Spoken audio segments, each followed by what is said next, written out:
Okay, how are you today, my dear friends? Now I am with Mr. Wouter Kusters Ph.D., a philosopher, a linguist, and a writer. How are you, Mr. Wouter? Yes, I'm fine here in the Netherlands. It's about 10 o'clock in the morning. Oh, okay, dear It's winter here. Mr. Winter, yeah. Yeah. Now it's rain in Yes. Jakarta. In Okay, Jakarta as dear well. Yes. dear brother, Mr. Wouter is a Dutch Mm. philosopher and linguist. As you know, he is the author of Filosofie. How do I spell? Van de Waanzin. Is it right? Yes. Which was awarded with the Socrates Award in 2015 for the best philosophy book in Dutch. In 2005, he published a smaller essay, Pure Waanzin or Pure Madness in Dutch, that also won the Socrates Award. Philosophy of Madness have been published in English in December 2020 at MIT Press. More info about the book is found here. Okay, I get it on internet. Sorry, Mr. Wachter. Okay, Mr. Wachter, I want ask you about maybe the core of my question is about your book, but I have some list of questions. Number one, Mr. Wachter, from your background as a philosopher, as a linguist, and a writer, can you tell me about the connection between the three, please? Yes. Of course, there are several connections. Yes, from my own perspective, how I entered this whole field was that I am, once I was a student. And I was a student at the university, and I was doing psychology. And as a student, I wanted to learn more about life, about the world, about myself. Well, all these things that students want to know, I wanted to know as well. And then I started to do linguistics, studying languages, because I thought that to know more about existence, you need to study the most obvious, the most important means by way of which you can access existence. And I thought at those days that is language. So I went to Mm. study languages and the semantics, the meaning of languages, to know more about how our world is structured and how our thinking is structured and how language operates as a medium between ourselves and the world. So that was my first entrance into linguistics as a Mm. student. So I wanted, as a youngster and as a student, I wanted to have contact with this reality.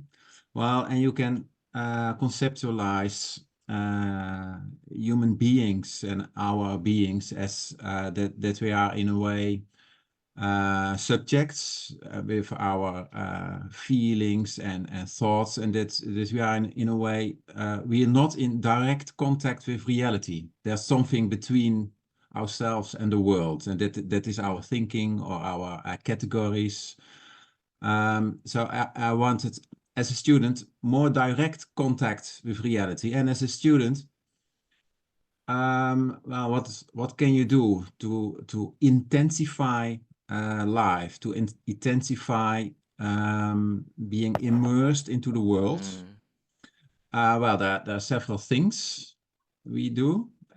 One of those things people may do is to use drugs like hash and marijuana or other drugs to intensify your perception and via your perception to be in the world. Mm. And some um, so to intensify meaning and to be in the world, you I try to to approach it more.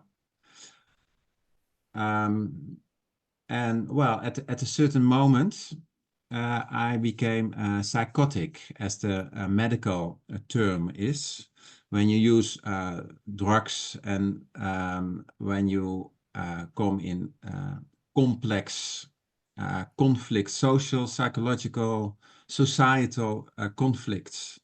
There is a way to solve all these conflicts, and that is to enter psychosis.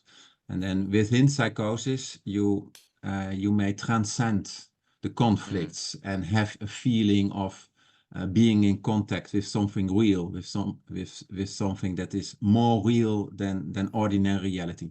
So to make a long story short, because you asked Yes, yes. question between Okay. linguistics and writing and philosophy, I had an experience of psychosis while I was doing linguistics. And I went to the hospital, and they treated me with all these drugs. And I came back from the hospital, and I further went on with my study, linguistics. And then I did a PhD in linguistics. And well, I got this PhD.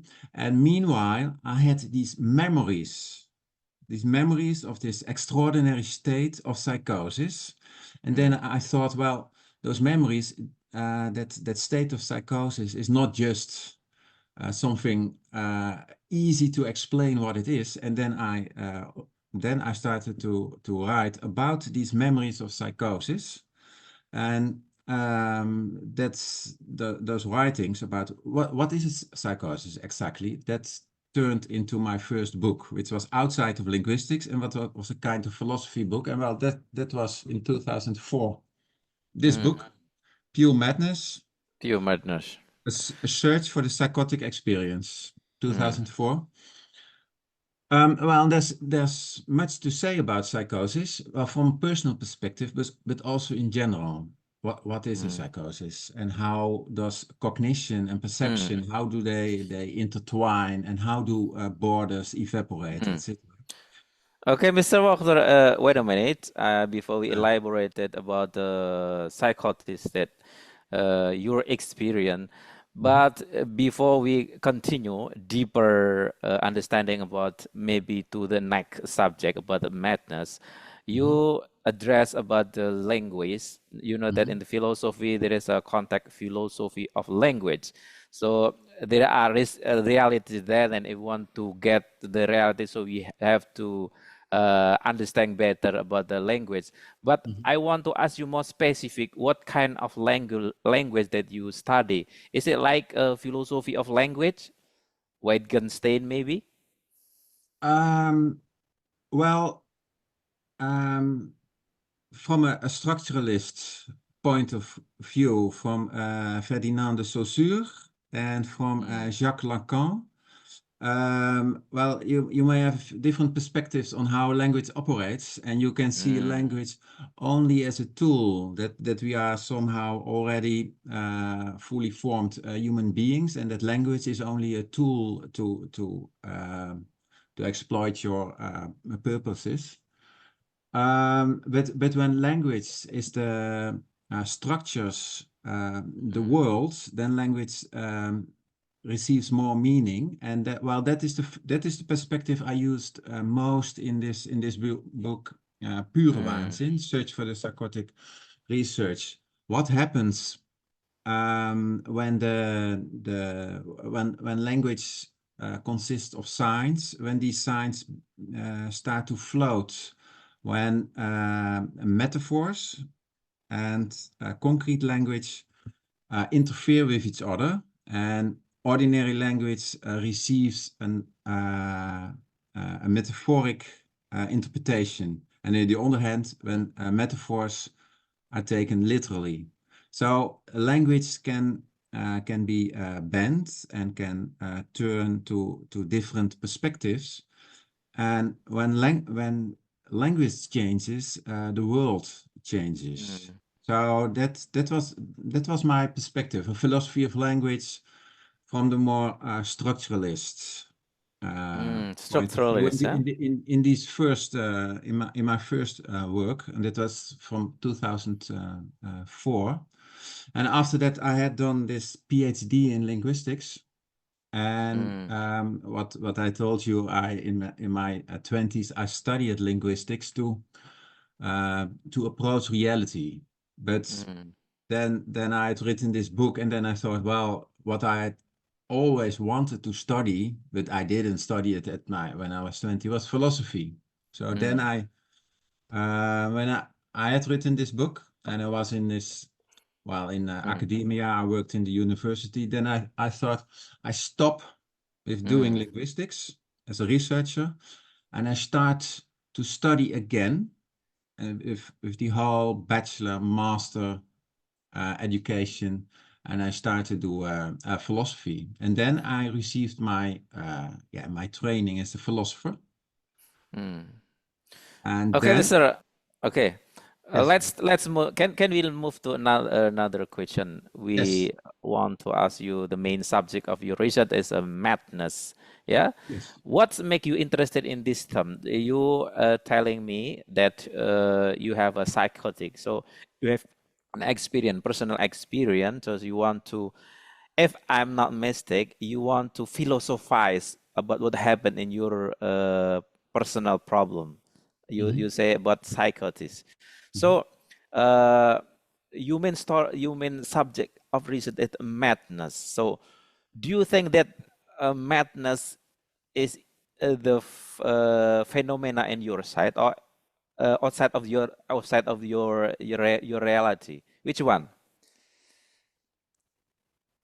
Um, I didn't fully understand your question. Can you repeat Okay, that? the main subject of your research is madness. Okay, I want to dig Yes. information with where you do to get where the position about madness in your side or Yes. in the mind of philosophy. Okay. Um, yes. Well, um, I I approach madness from um different perspectives, because, well, we now only talked about my first book, Pure Madness, but then I wrote indeed this Philosophy of Madness, this Mm, book, okay. The Experience of Psychotic Thinking, first in Dutch, and then it was published in English. And by the way, it was also published in Arabic. I don't know whether there are many viewers who read Arabic, but it is Yes. there's also Falasifa Junun. Al Falasifa Junun. uh-huh. Yes, Yeah. I can read it. Mm, Okay. Okay. Yeah. Um, and in this book, it is fully a philosopher's book. It is, mm, and also at the same time, a mad book. And those are the two poles of the book: philosophy on the one hand, madness on the other hand. And mm, I start my approach in this book as a philosopher who has mm, these data, autobiographies of others, reports by psychiatrists, and of course also my own memories. On the one hand, those are the data. And on the other hand, the philosopher who thinks through these data. Those data are about experiences of time perception, or about space, or about reality. And then there is this mm, philosopher in the book, this is of course me, the mm, writer, who mm, writes about these data. So it is a kind of, philosophy of madness, where madness mm, is the data.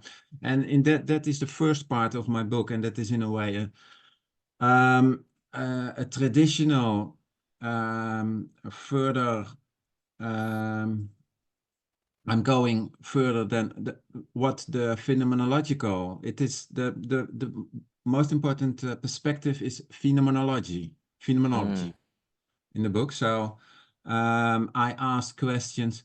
Well, normally we experience something which we call time and mm, space, and we experience the existence of others. So mm, there are questions in philosophy from phenomenological standpoint of mm, experiencing the existence of others as real others and not as an extension of ourselves. Um, And I describe in those first parts what is the phenomenology of normal time experience. Well, there's a huge amount of literature from Augustinus Mm. to Yes. Rousseau to MacTaggart to Paul Ricoeur, etc. So, what is a normal experience of time, and how can we describe this this extraordinary sense of time in psychosis? So I Mm. compare normal experience with psychotic experience, and that is the first part. Mm. So from a usual psychological perspective, we do already know. We pretend to know what experience is. We say, well, this is a normal person. Mm. Cognition and perception is arranged in a normal person like this. And then Mm. we have a kind of deviation, and that's the psychotic person. From a philosophical standpoint, what I do in the first part of my book, I question this normalization of what experience would be. So yeah, and then it becomes a philosophical, a phenomenological description of time and space experience in psychosis. That is the first kind of relation between the two poles in my book, between Mm. philosophy on the one hand and madness on the other hand. Mm. Okay, Mr. Do you have a difficulty because the object seems like the same with the subject? Okay, Yes. you are Well, experienced. Okay, you are yes. experienced about your psychotic. Okay, between object and subject is one Yes. entity. Do you have a difficult to explain? Yes, of course. Mm. Yes, and that is of course the thematics of my book. That's Mm. that I approach it during writing as a Mm. philosopher who expresses himself in a discursive manner with Mm. with language about data. But how to approach those data, and at a certain moment, Mm. when I go from part one to part two, I think that when you only describe things, you do not reach the thing itself. So Mm.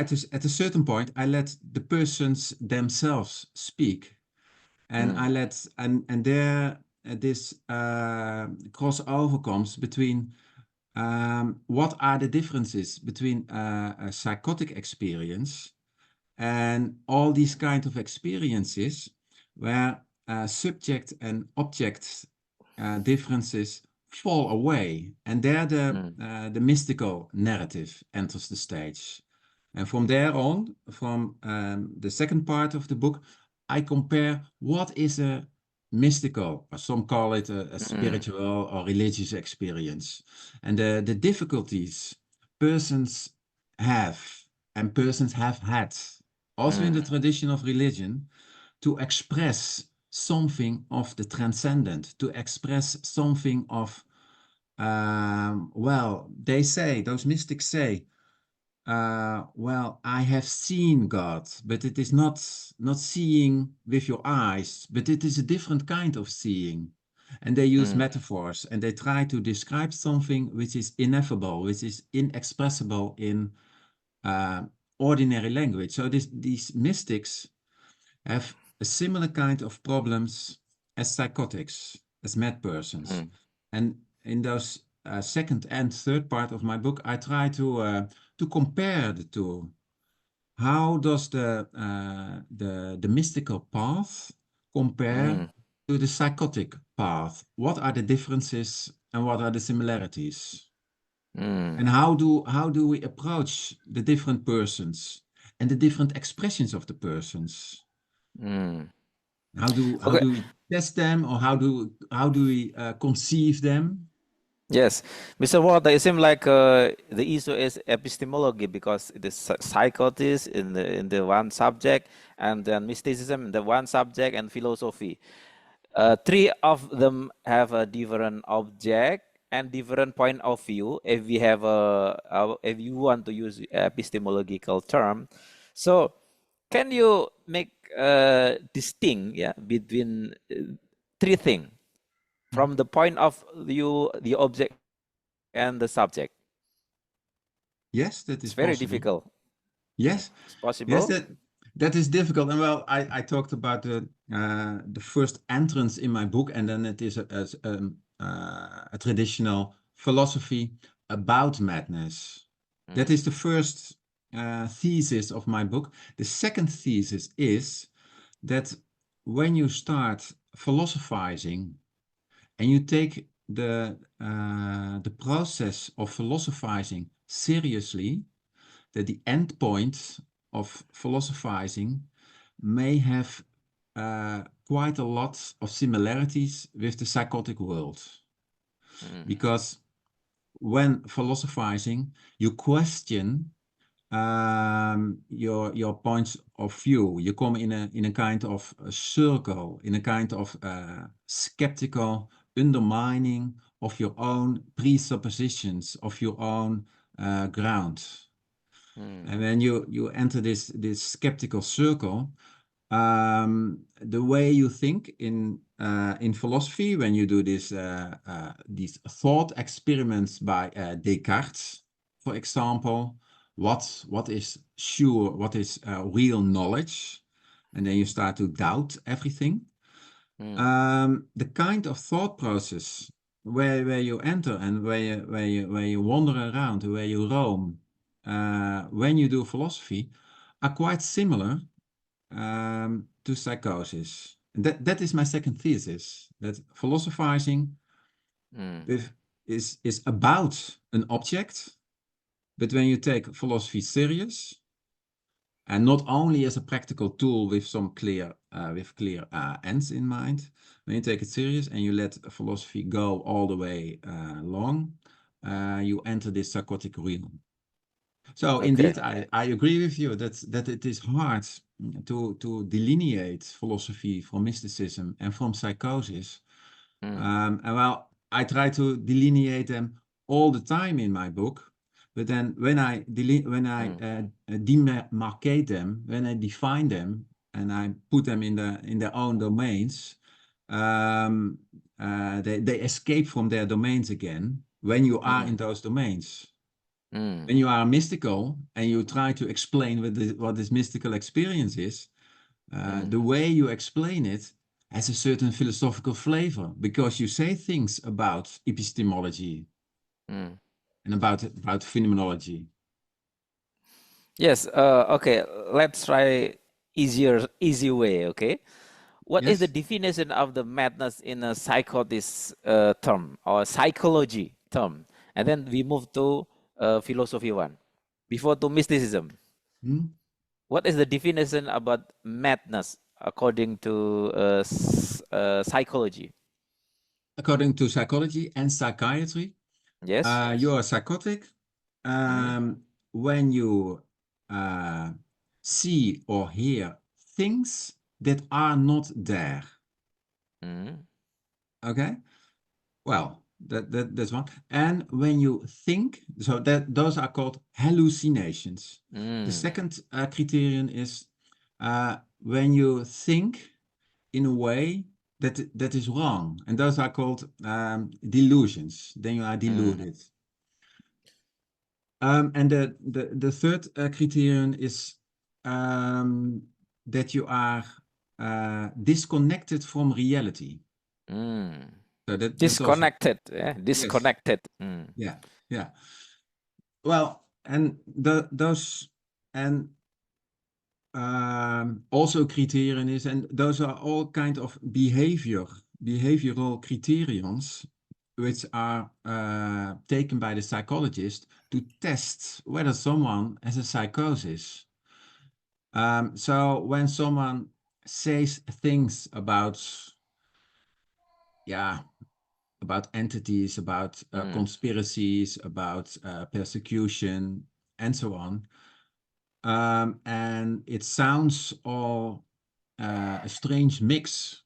Then from the outside, this label of psychosis is ascribed to someone. So that is a kind of psychological different point of view. point of view. Mm. And Um, then for philosophy?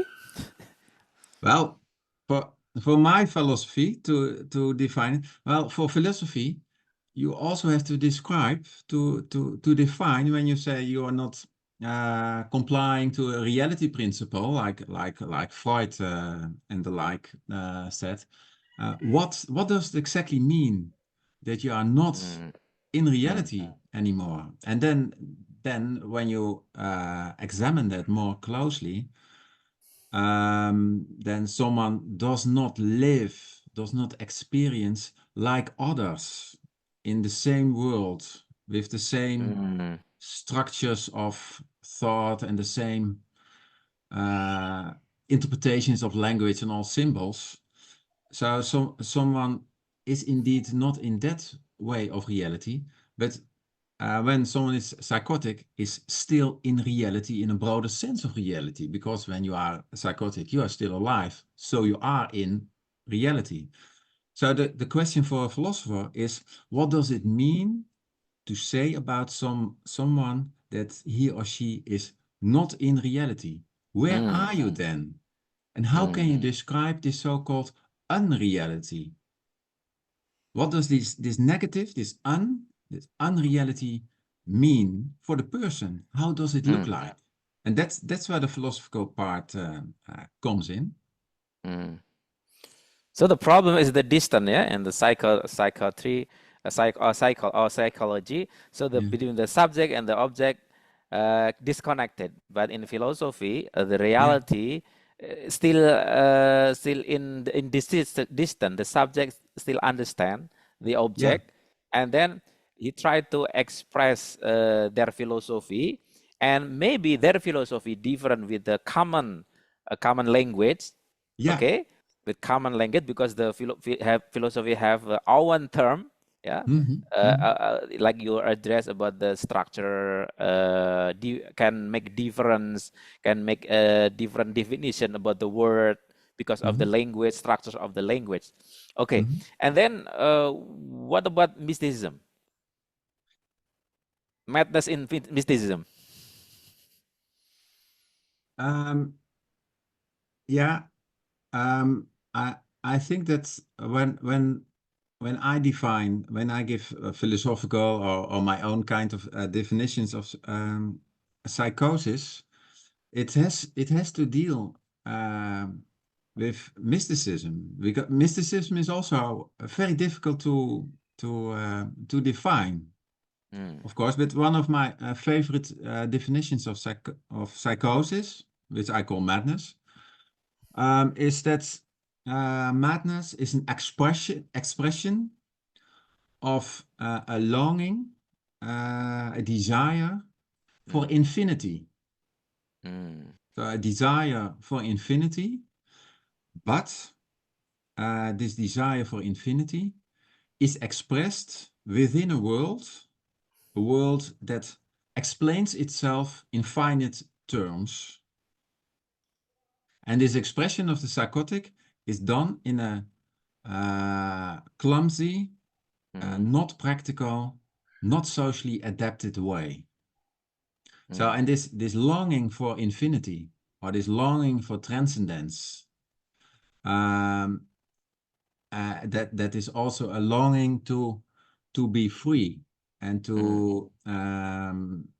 to be unbounded and to be free. And well, it is a kind of longing that in a different field of expression, different field of language, let's call it religion, is also treated, is also center stage. mm, And in this religion field, all these terms from religion come in. And what you often see in psychotics is when they have when they come from normal life and they enter psychosis, and then when they are coming into this psychosis, they are starting to use all these religious terms.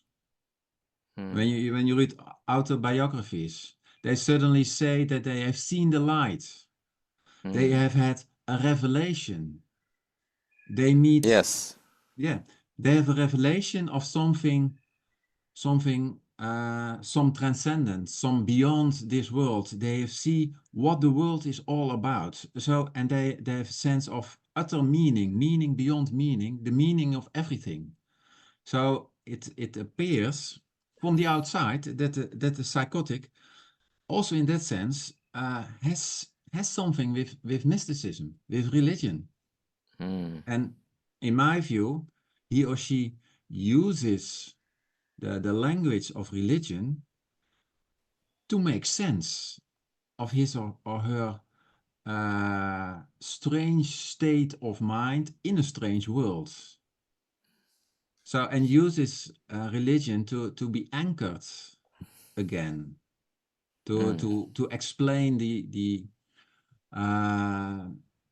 what is not explainable in the end. Mm. Question about Unexplainable, God. maybe, yeah? Unexplainable, maybe, yeah? Mhm, mhm. Okay, very interesting your explanation, Mr. Walter. Last question. We know that you put a lot of effort, yeah, researching connection to madness in psychiatry, psychology, philosophy, phenomenology, and also mysticism. The Mhm. last question is, what is your message to the world regarding your research? Yeah. What is the message? Yeah. Um, What do well, you want? What do you want? What do you want?